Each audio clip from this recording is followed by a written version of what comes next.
All right, good morning, everyone. Are we ready to go? Nope. All right, good morning. I'm Gina Ford. I'm Communications Director for Prince George's County Executive Angela Also Brooks. We'd like to thank you all for joining us this morning. This has been quite a long 2 years, and so we have some exciting announcements. You will first hear from County Executive Also Brooks, followed by Prince George's County Public Schools CEO, Dr. Monica Goldson. And we'll close with Dr. Askew, but also Dr. Carter is here for any questions and answers that may come at the end. Thank you. Good morning, everyone. It really is a great day, and I'm very excited to be here with all of you all to give you some updates regarding COVID-19 in Prince George's County. I'm joined by what I've been calling the Super Bowl team in Prince George's, and so I'm so proud and so honored to be joined by Prince George's County Public Schools CEO, Dr. Monica Golson, who is incomparable. And I would dare say, without exaggeration, is one of the strongest leaders in the state and certainly one of the strongest in our county as well. I'm also joined by a pair of pediatricians. And if you didn't know it, we really did, I would say, step on a four-leaf clover when we had the good fortune of bringing on board two pediatricians who are leading our health efforts in Prince George's. And unbeknownst to us, it was going to be really fortuitous for us to have pediatricians leading a pandemic of this nature where vaccines and other things were involved. And so I'm also really pleased to thank Dr. George Askew, who is our Deputy Chief Administrative Officer for Health, Human Services, and Education, and to also welcome and to thank our Health Officer, Dr. Ernest Carter, who is here this morning as well. And I just want to take a moment to thank them, and I don't even have enough words this morning to thank the three of them for their hard work and for the role that they have played in helping us to make it through truly one of the most challenging times I think anyone in our county can remember. I think I would be remiss if I did not also thank the teams of people who work with them, all of their colleagues, both in the school system as well as in our health department, who have just represented us so expertly and with so much compassion and skill and sacrifice.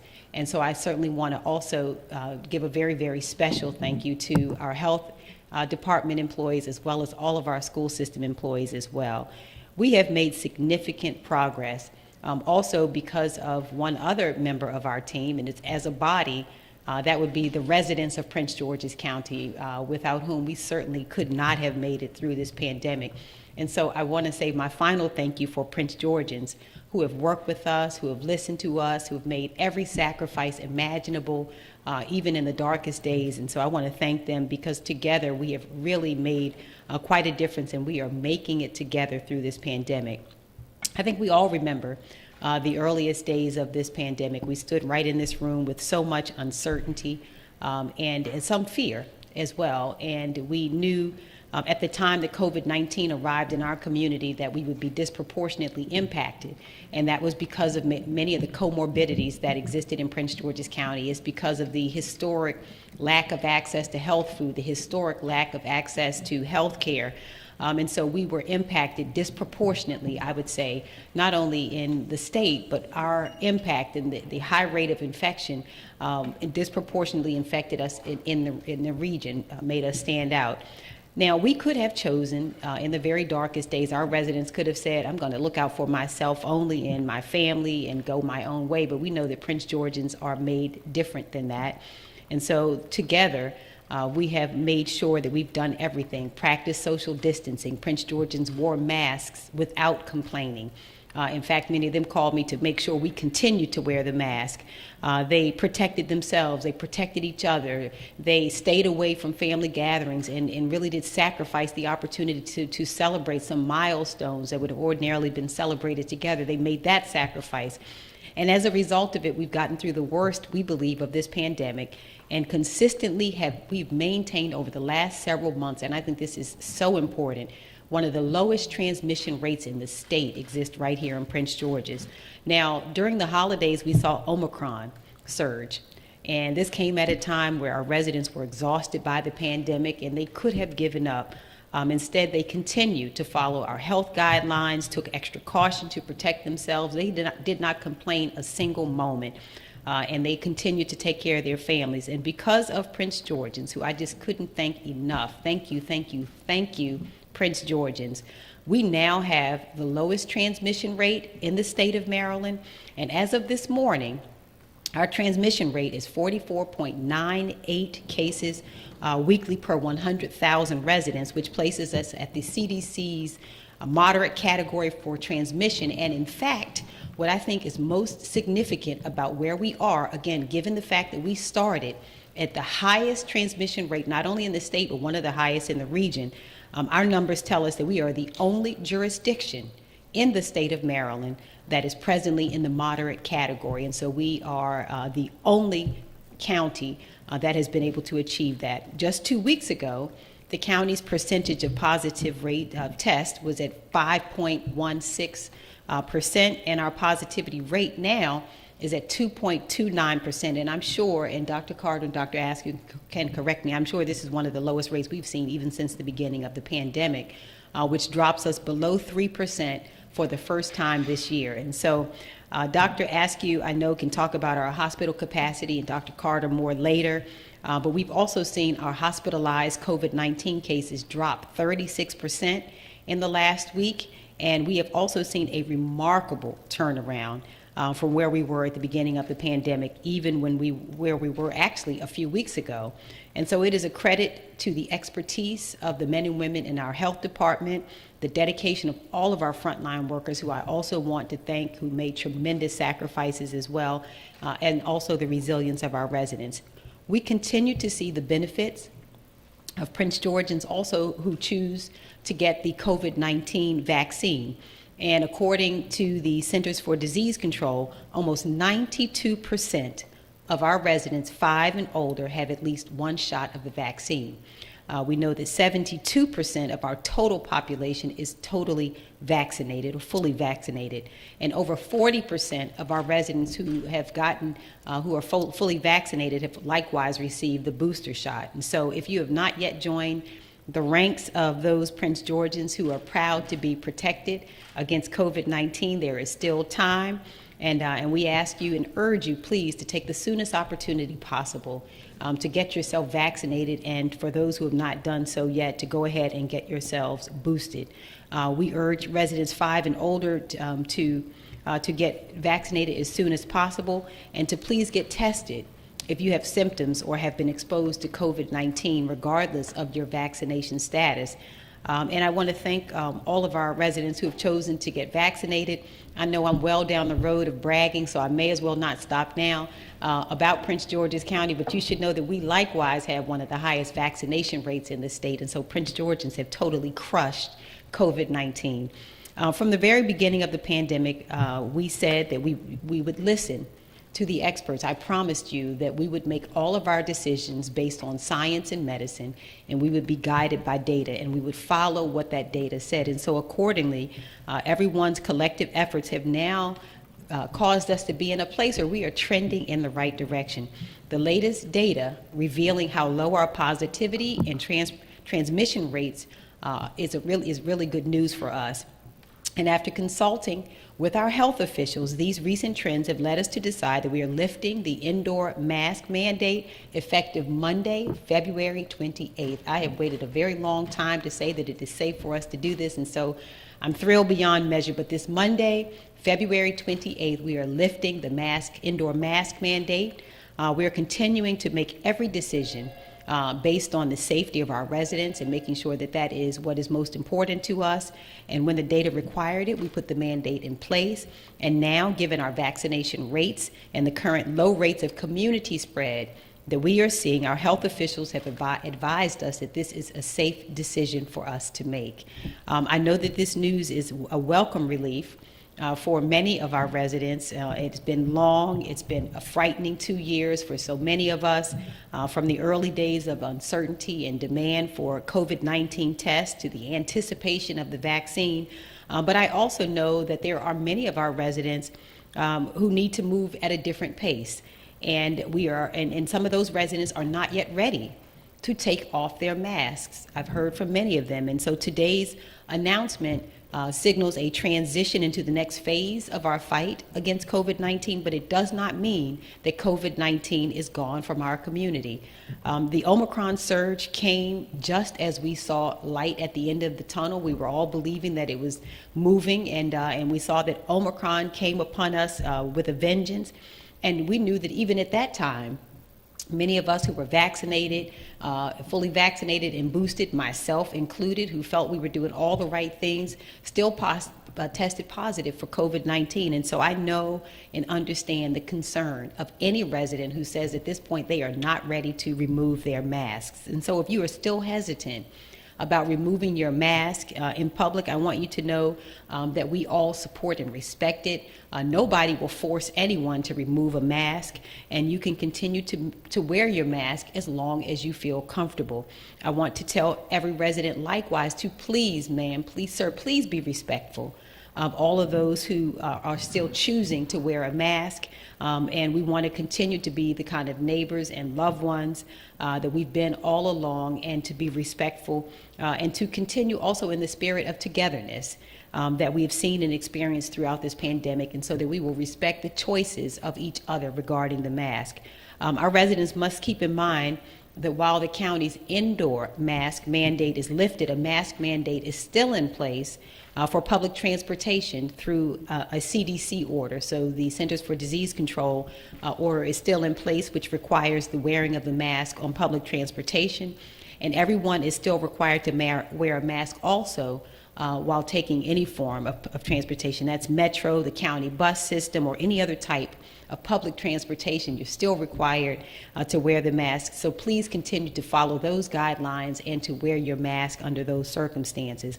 Now let's do all we can to make sure that everyone stays safe and that everyone has the appropriate time they need to adjust to these new changes. Dr. Golson is also here today, and she's going to give you an update regarding the school system. I know that many of our parents and families want to know about the schools and what the decisions have been there. But before she does that, I certainly do want to once again say thank you so very, very much to Dr. Golson, Dr. Carter, Dr. Askew for the tremendous work that they have done throughout this pandemic. It has been, for me, such a privilege to have the caliber of professional whose words I could depend on, and who I think have just been transparent and honest at every turn, and who have just really given us the best service we could imagine. And so I do want to thank them for protecting our residents and for protecting our beautiful children.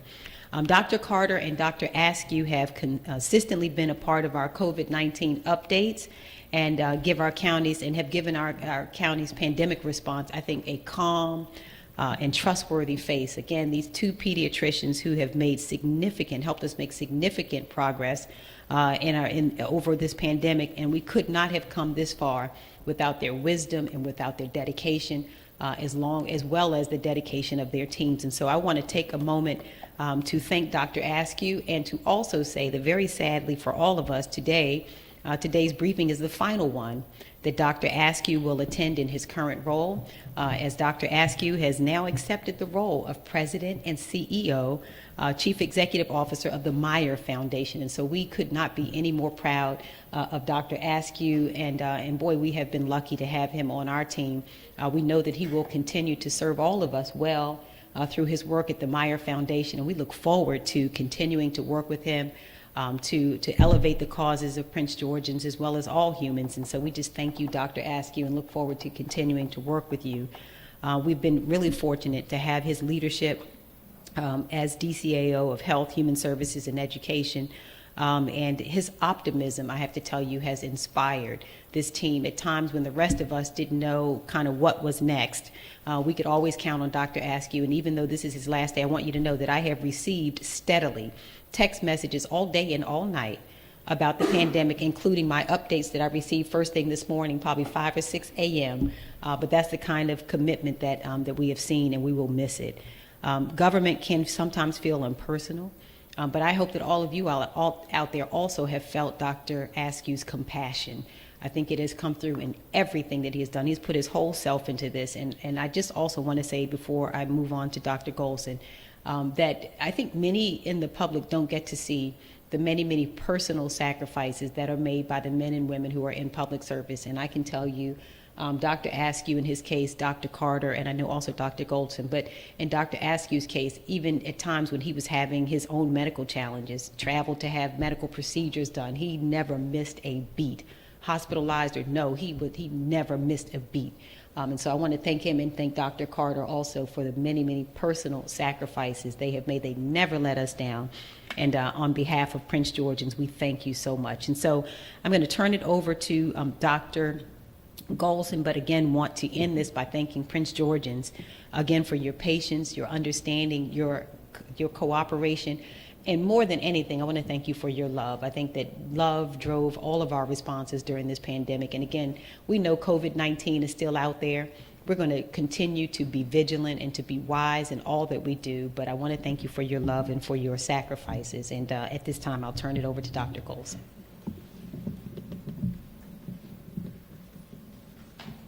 Thank you. Good morning. Earlier this week, the State Board of Education provided additional flexibility to school districts in making decisions about mask mandates. I am extremely grateful to our county executive, to Dr. Askew and Dr. Carter for their continued collaboration and guidance, data-driven guidance over these past 2 years, and I appreciate the support in our decision-making as we had to work to provide opportunities to make sure that our staff and students were safe.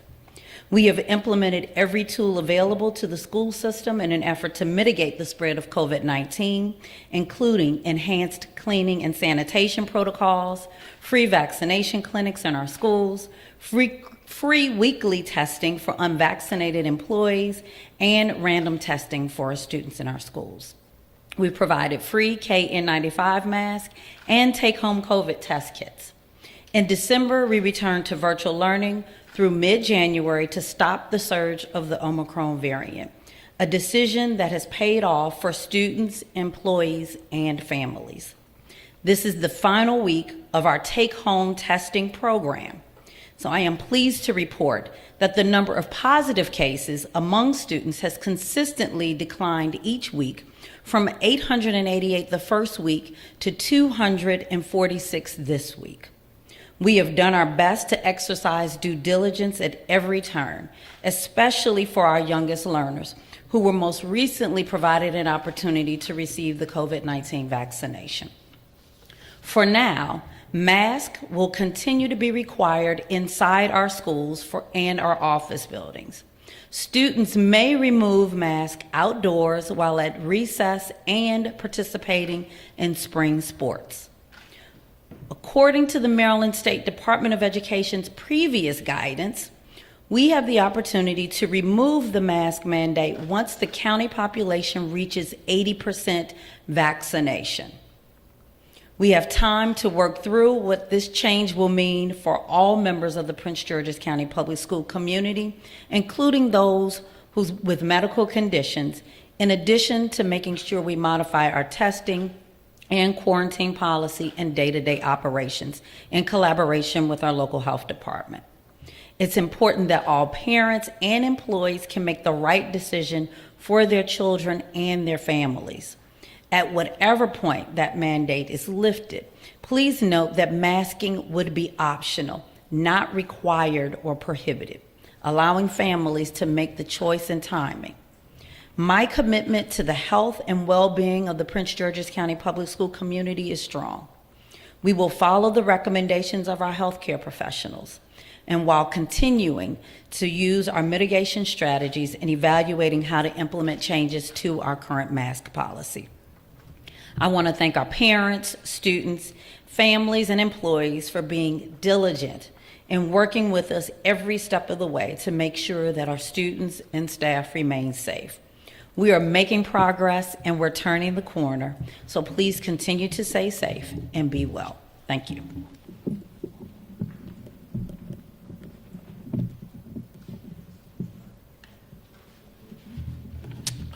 Good morning, everybody. It's great to be here with you again. First, I'd like to thank Madam County Executive. Your leadership and tough decision-making has kept residents safe and healthy, and as I've said many, many times before, has saved countless of lives based on listening to the science and following the science much, much better than I think many other leaders have done across the country, frankly. Thank you, Dr. Golson. Your partnership and your leadership have been vital to the county's response. And thank you, Dr. Carter. You have followed the science since day one, and you have been our guiding light through this pandemic and a partner for me in this work, and I greatly appreciate it. And of course, thank you, Prince Georgians. You have worked so hard during a very difficult time. For 2 years, you have followed the rules, and you have kept each other safe and healthy. Your teamwork brought us together and brought us to this new chapter. The spread of COVID-19 continues to drop rapidly.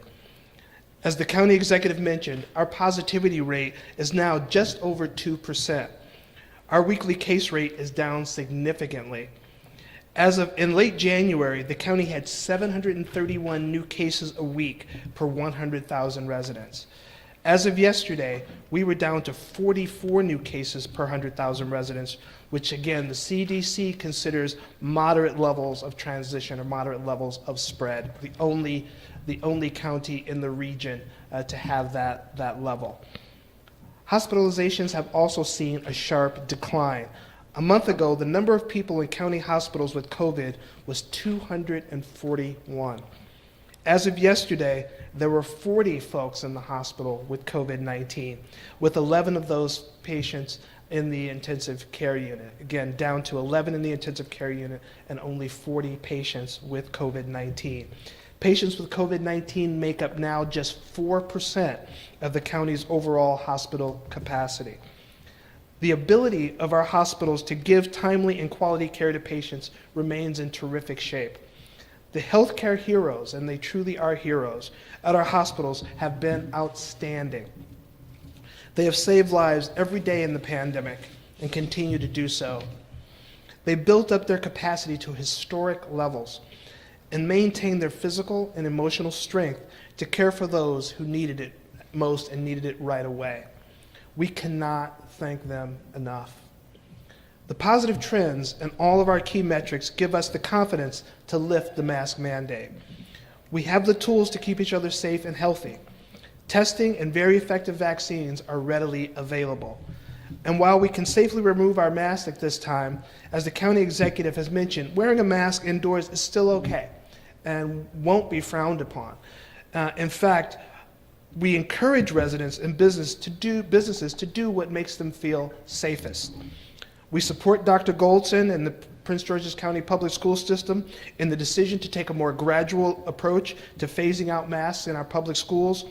Our students, their families, and school staff have done a wonderful job maintaining the highest safety standards, and we're again very, very appreciative. The county and its partners will continue to provide rapid at-home tests and high filtration masks. Residents can pick them up at community centers and libraries and other locations and at other events throughout the spring and going into the summer. We will also continue providing testing and vaccination services countywide. In addition, the health department will, of course, keep its eye on COVID-19 and monitor the numbers and monitor our metrics. The virus has not gone away, and we expect it to be part of our lives for some time. We are in a much better place today, however, and we will remain vigilant and ask you to do so as well. Again, just some reminders that we've sort of stuck with throughout the pandemic. If you start to feel sick or you are exposed to a case of someone who had COVID, please get tested. We also encourage you to get tested right before a gathering or before travels. And if you are positive, please stay home and follow the guidance of follow our guidance and the CDC's guidance. Stay up to date on your COVID vaccinations. We may have to get more vaccinations as we move forward. We know that vaccines are safe and effective. The CDC data show that unvaccinated folks are more than 20 times more likely to be hospitalized from COVID-19 compared to those who got a booster shot. And again, speaking from experience of someone who got COVID after having a booster shot, much milder infection, and again, did not result in a hospitalization. Vaccines are saving lives. Don't forget that. Vaccines are saving lives. Anyone who is 5 years or older can get vaccinated. And anyone 12 or older can get a booster shot. By early spring, we hope the FDA and the CDC give providers the green light to vaccinate children 6 months and older. I know that there are a lot of anxious parents looking forward to that time. Vaccines give children the best chance to stay healthy and out of the hospital if they get COVID. Therefore, we continue to urge parents and guardians to get your children vaccinated and boosted if they can, as soon as possible. Finally, as the county executive noted, this is my last press conference as the Deputy Chief Administrative Officer for Health and Human Services here in the county. It has been an honor and a privilege to serve the residents of Prince George's County under the inspirational leadership of County Executive Alsop Brooks. I am Prince George's proud of the way our residents displayed love of neighbor and community by heeding and trusting the science and following the recommendations that led us to where we were able today to make this exciting change in our mitigation strategy. I look forward to continuing to seek ways to help and support the well-being of Prince Georgians. Have a great day.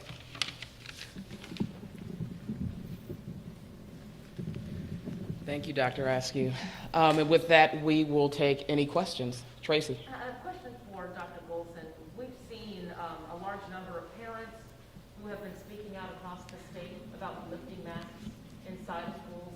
Have you heard that kind of feedback from parents in the county, and what is your message to those who want to see masks lift? Yes, actually, I've received lots of emails about the mask mandate, and majority of our parents have asked that we continue to keep masks because our youngest learners just had the opportunity to receive the vaccination, and those are students ages 5 to 9 who we're continuing to monitor their vaccination rate. So for our community, many of our parents have asked to keep the mask on. Have there been parents who have asked you to lift the mandate? Oh, I definitely have had a few. Nowhere in comparison to the number of parents that have asked us to keep them. So, to be clear, when you hit that off ramp of 80%, that explain that. So you're going to Yes. we're at 72-point-ish. 72.3.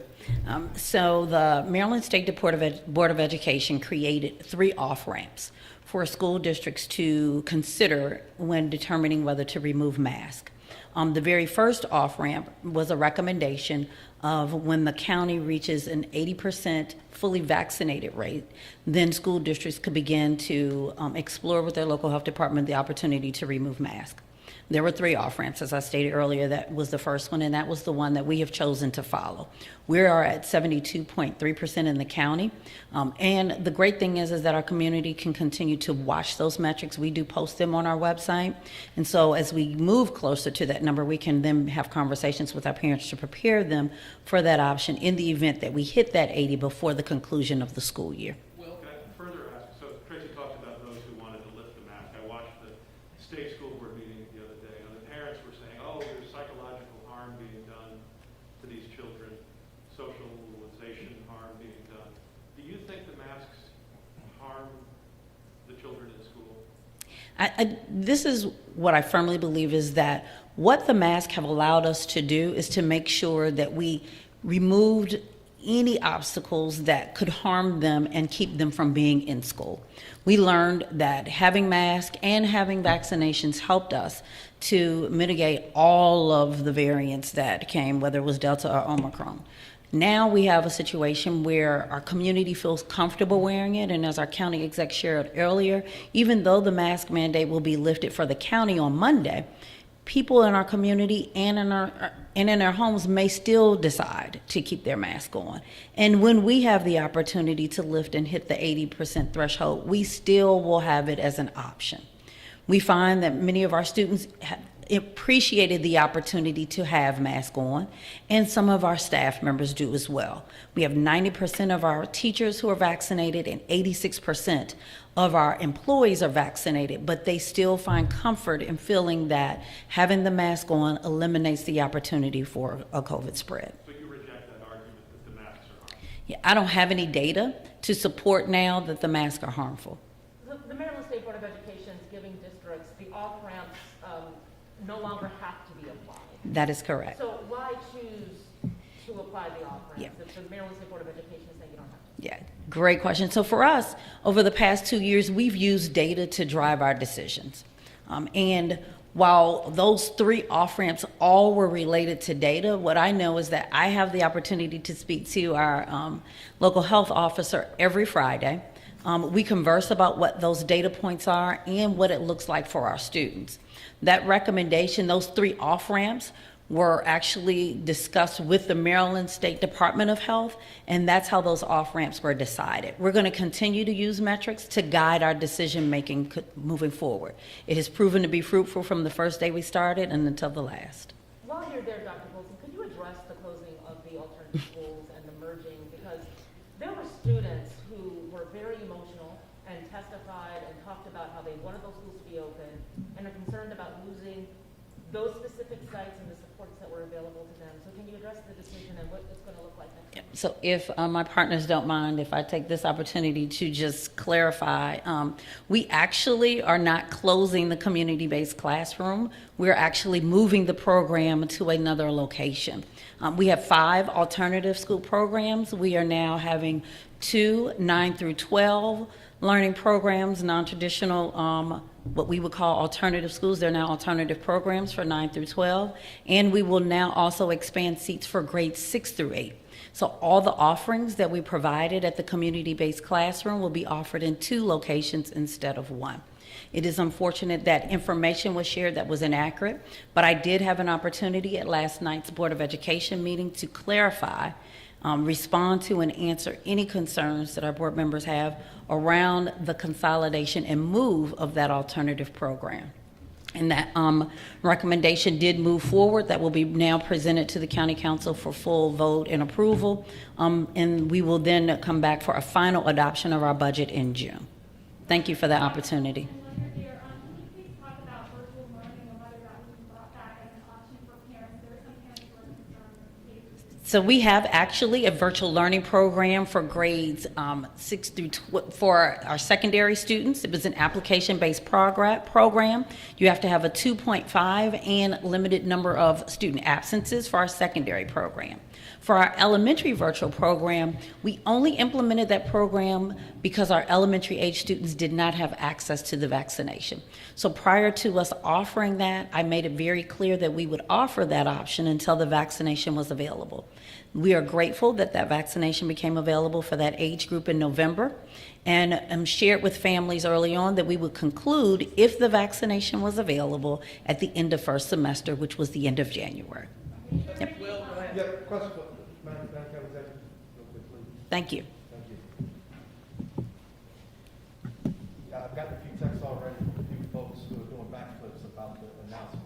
Oh, What of? we like this. Backflips are acceptable on this day. I think we should all be doing backflips. Now, what about those who have still some trepidation of wanting to have something like this happen? And also, Dr. Askew's the last day, if you could talk about it from a health perspective on why that would be a benefit for how the county has been doing. Thank you so much. So first of all, just to answer in 2 phases, the people who are doing backflips understand what I understand about what we just came through. The backflips are not just about the masking, but it's about what we had to overcome as a community. The jurisdiction that had the single highest transmission rate now has the lowest transmission rate in the region. And I'm glad the doctor asked you even corrected that. I'm not talking about just in Maryland. We have the lowest transmission rate. We're talking about Maryland, DC, and Virginia, the lowest transmission rate. And so it justifies the decision that we've made.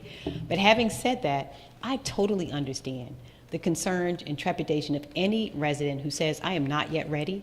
I respect it. And what I've just said is we will respect each other's wishes. For those who want to continue wearing the mask and who feel safest doing so, we will absolutely support each other as community members until they feel safe to take off the mask. And so anyone who wants to continue, that's fine.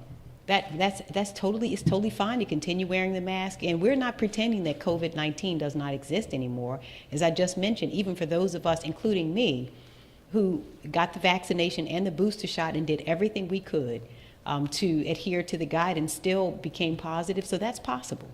We're not pretending that it's not possible to still get COVID-19, but we do know that the vaccine and the booster reduces the illness that happens thereafter. My symptoms are very mild, but we know that people can still get it. So in other words, for residents who are still concerned, we get it, and it's totally fair, and it is fine for anyone who's not comfortable taking the mask off yet. Dr. Askew? think I've said this before regarding the county executive. I think she now has an honorary PhD in public health. I don't know if I could say it much better than what she said. I think the thing to remind us all of is that over the course of the 2 years that we've been dealing with this, we have stayed with our plan to stick with the science.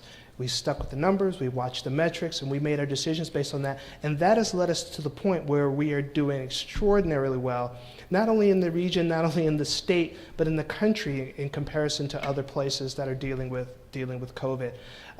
By sticking with the science, it made some of the decisions actually quite easy, because we didn't change things unless the science told us that it was okay to do so. Right now, the science is telling us that our transmission rate is low enough that we feel very comfortable lifting the indoor mask mandate, and also recognizing that we still have students who are getting vaccinated and getting, as Dr. Goldson said, have only had fairly recent opportunity to get vaccinated. So we feel very comfortable supporting Dr. Goldson and the Prince George's County Public Schools and maintaining the mask mandate until we've reached a level of vaccination that, again, gives an even greater deal of comfort with respect to protecting our young ones. Any further questions? Thank you, everyone.